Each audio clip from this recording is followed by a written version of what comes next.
when the province announced last week that it was hiking the minimum wage to $15 per hour in the new year. It also eliminated what is known as the liquor server's rate. That means a big raise for some and bigger payroll for others. How will that reverberate for those in the restaurant sector? Let's find out by asking, in Winnipeg, Manitoba, Corey Mintz. He's the food writer for TVO, among other outlets, and author of The Next Supper, The End of Restaurants as We Knew Them and What Comes After. And in Ontario's capital city, in North York, there's Nikki Charles Page, co-owner with her sisters of the Sugar Cane Restaurant. And in Midtown, Josh Vokey, bartender and server on the Danforth. And it's great to have you three on the program tonight. Corey, start us off here. I think we need a little background. Why was it that servers and or bartenders were actually earning less than the minimum wage in the first place? Well, this is a common practice all over North America, all over the world where we have tipping custom, which is, of course, not in every country. But basically, I don't know how far back you want me to go, but post-Civil War, when formerly enslaved people entered the workforce, people had to figure out, damn, we used to pay people nothing. How can we still pay them as little as possible?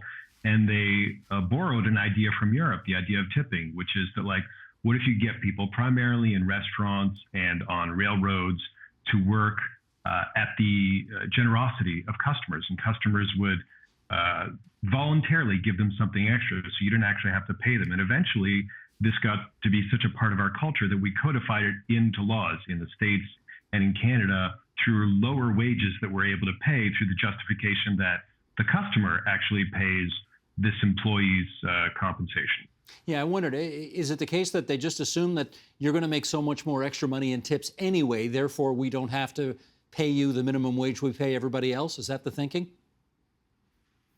That's the general way it's supposed to work. It doesn't work that way all over. And of course, you know, the restaurant industry is not a monolith. The small family-run immigrant-owned restaurant is very different from the big full-service chains, which is very different from the sort of urban, hip, chef-driven restaurant. You know, in certain restaurants, servers can make a fortune. And in those restaurants, it's typical that they make about double what cooks are making. We're talking about the hot spots in big cities. At many other restaurants, servers are just, whether they're earning tips or not, are still living below the poverty line all across America and Canada. Gotcha. Okay, Nikki, this obviously is going to have an impact on the way you do business because presumably you're going to have to pay your people more. And I wonder, just for starters, how much of a heads up did you get from whatever sources, government or organizations that represent you, that this train was coming down the track and a $15 an hour minimum wage would be implemented in the new year? No, we didn't. We weren't. I mean, we're hoping that it would happen, and I say hoping because, I mean, the cost of living is crazy right now. But not now. We weren't expecting it now. Now, you say you were hoping it would happen. That is not the typical view of most business people that we talk to. So why do you think this is a good thing? Well, the only reason why I say hoping is because I have family members and friends that are working minimum wage jobs, and it's not adding up. The cost of living is so high, and they're not making enough to be able to pay their bills and just to basically have live their life. So it's always good for something. Maybe it's always good to have this just in general, but just not now. Okay, well, okay, that's what I want to get to. How many people have you got who, under normal circumstances, are serving customers at your restaurant? We have about 5. And you're going to have to presumably increase their wages now, yes? Yes. How are you going to afford to do that? I don't know. We don't know. That's just, I mean, we're now literally sitting down and trying to work out what we can possibly do to make this work, whether it's like raising prices for our customers, which we really don't want to have to do. Is it, I mean, there's just so many things that we have to talk about to see where are we going to get this money and how are we going to be able to stay open. Is it possible that you will have to let somebody go? That's looking like it. Unfortunately, yeah. So by raising the minimum wage, perversely, you're increasing unemployment as well. That's right. Okay, Josh, let me get you into this conversation here. Before the minimum wage hike, I'm going to ask you a really personal question here. How much does a guy who does what you do typically make before, when your minimum wage was a lot lower than the regular one? It depends. It varies. It depends on the time of the week that you're working. It also depends on seasons. Things in Toronto are very seasonal. The holidays and the peak summertime are the best times to make money. And then in the dead months, which servers kind of refer to as January through March or April, are really, really quiet most of the time.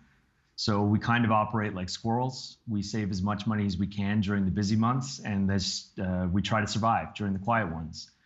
So a capable server, like I work at a reputable restaurant, there's a high demand for level of skill as a server. People expect a lot of service.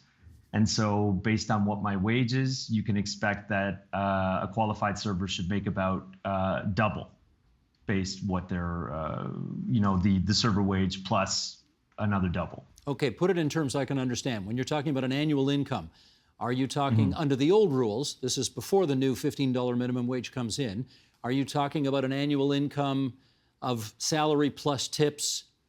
You tell me, 20, 30, 40,000 a year, more?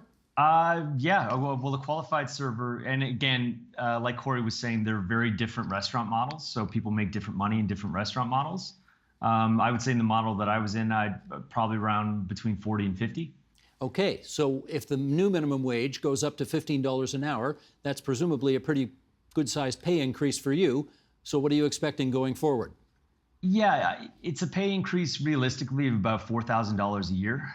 That is a good pay increase. Now, the thing that you had to keep in mind, though, is that restaurants are going to look for ways to offset that cost immediately. And the way that restaurateurs do it is going to differ. Nikki, for example, she works close to my restaurant, and I know her restaurant well. She's got a good reputation, which is why I know it. So thank you for that. You're welcome. But there are different ways that restaurateurs tend to offset those costs. And because we kind of exist in the shadows, we're not covered under certain workplace legislation that other sectors are. So the first thing that happened the last time at my restaurant that wages went up is they said, well, okay, we're paying you more, but now we need to pay our kitchen staff more because they are willing to quit because they're not making enough now. They also want a raise. So what we're going to do is the tip out, or the tips that you collect in, that a server collects in at the end of their night, they all go into a pool, and then things are kind of divvied up. So the servers keep the bulk of their tips, but a large percentage, usually about a third, goes to the rest of the house. So we're talking the kitchen staff and the other kind of supporting front of house staff. So your hosts, your server assistants, your bussers. And what'd you think of that idea? They also collected these. What'd you think of that idea? I was fine with it. I mean, we work as a team, and it's important that everybody is taken care of. I also work in a tip pool restaurant. There are different models. So in our restaurant, all of the service team, the head, like the senior service team, we share all of our money. So some people are going to be busier than others on the night, but the point is that we're working for a common good is the mentality. Gotcha. And that we're working towards a common goal. Okay, Corey, let me get Corey back in here for a second, because we have a specific example of how Josh does it as his place. We have a specific example of how Nikki does it at her place.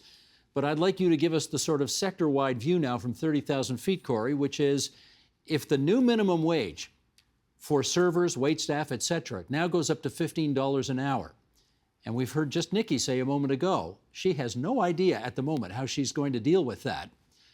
Play that out over a whole sector. Do you see more people losing their jobs in the restaurant sector as a result of having to incur these additional costs?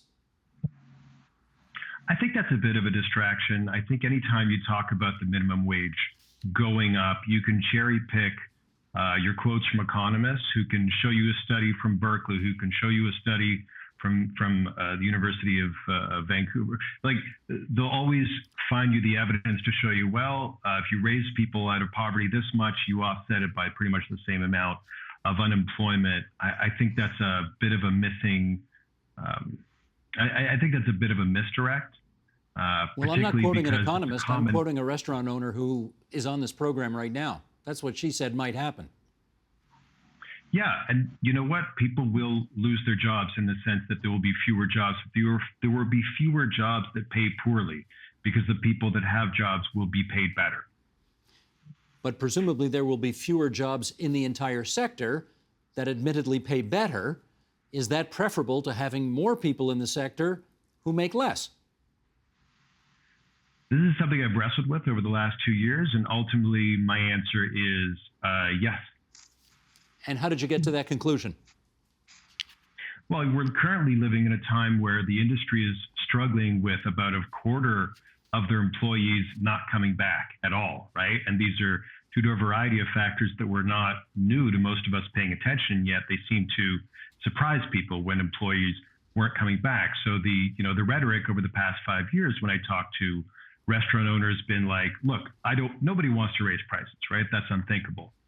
But how do I compensate staff better? How do I buy ingredients that people care about, their ethical and sustainable sourcing? How do I basically increase value for all the shareholders, the stakeholders, without increasing costs? I can't do it. But now we're finding, if I don't have people to run my restaurant, then I don't have a restaurant. And in order to attract people, those wages are going up one way or another. And the only way to factor in that the only way to absorb that cost is to raise prices. They're going up. They're going up by about 4% this year. And it's doubtless that they will continue to go up, right? The price of beef is up 13%. The price of oil for your deep fryer is up 21%. Yes. The menu price has to go up. And as long as it's going up, why shouldn't it go to things that actually matter to people, that create better, more sustainable living wage jobs? And $15, by the way, is not a living wage anywhere in Ontario. Right. Okay, Nikki, let me get you back in here because I guess we should say by way of background, you've been on this program before and you've talked to us about what it's been like trying to navigate the very choppy waters of the past year and a half under COVID and all the difficulties you've had just trying to keep your head above water. And now here are these new additional costs. Do you think that at the end of the day, you're just simply going to have to charge more for what you do, and that's how you will absorb the costs? The way it's looking, that's the direction that we're looking at right now, because we're just trying to figure out how we are going to do this and basically stay afloat. So it's looking like somewhere along the line we're going to be having to raise prices, and you really don't want to have to do that, but it's everywhere from the food that they're getting, the cost of food, and like Corey was mentioning, oil. I mean, it's ridiculous, the prices. I mean, even just in the grocery stores, if you're trying to get vegetable or canola oil or whatever else, it's right up, the skyrocket high. So yeah, I really think that's what it's looking like. We're going to just have to raise prices all around. Now, obviously, your customers don't want to pay more, but they love you, don't they, Nikki? Are they prepared to pay more in order to enjoy the pleasure of eating at your establishment? You know what? When people want to have a good time and indulge, they will. And I think, they know they're going to spend some money and they're going to have a good time and they're going to go home. However, I think that's going to cut down a lot. I don't think people are going to go out as much. I don't think people want to spend as much money, and it's going to hurt the small businesses, especially the restaurants. Well, let me introduce another angle to this story, and this is quite intriguing. Corey wrote a piece on the practice of tipping on our website, tvo.org, and here's some of what he had to say. While Canadians are accustomed to the idea that tipping is voluntary or a necessary mechanism for motivating a specific workforce, that, Corey writes, is nonsense. Tipping hides the true price of a meal. It removes control of restaurant revenue from small business owners, and it enables all manner of endemic problems: sexual harassment, racial bias, income disparity. Just add a bit more to that, if you would, Corey. What are you trying to say here? I didn't think I was being shy. I'm fairly anti-tipping, have been for a long time. And, this is a cyclical conversation. It seems to rear its head every few years. I think the big The big shift about 5 years ago was the Union Square Hospitality Group out of New York, eliminating tipping at, I think, 13 of its restaurants. And we tend to go round and round, but tipping is terrible for a variety of reasons. I gave you the bullet points there. The good news is, like if you love tipping, if you believe in it, whether as a business owner or as a patron, for whatever reason you love it and you hate me, the good news is it's not going anywhere. It's an entrenched part of our culture, even though it doesn't make any sense. And I think that people should be paid appropriately. And as professionals, we should tell other people what our worth is. It's not going to be changed, but the Ontario government just removed one of the 3 or 4 really solid reasons that any restaurateur who's considering going against the grain and trying to eliminate tipping, they've just removed one of the key reasons for it, which is the sub-minimum wage. Okay, I guess a couple of follow-ups from that. Josh, do you hate Corey? No, you don't have to answer that. I'm just kidding about that. No, not at all. What's your view on this? Yeah, I agree with a lot of what he said. It is a part of the meal. You know, I've thought a lot about this before coming on. To look at it as a gratuity for doing a bonus job is inaccurate. It's not. It is a hidden cost. It is a part of the service. I think it would be more accurate to call tipping a service fee. That's more what it is. It does embolden people to be abusive to servers. I've seen a lot of that in my career. During the pandemic, it's gotten worse.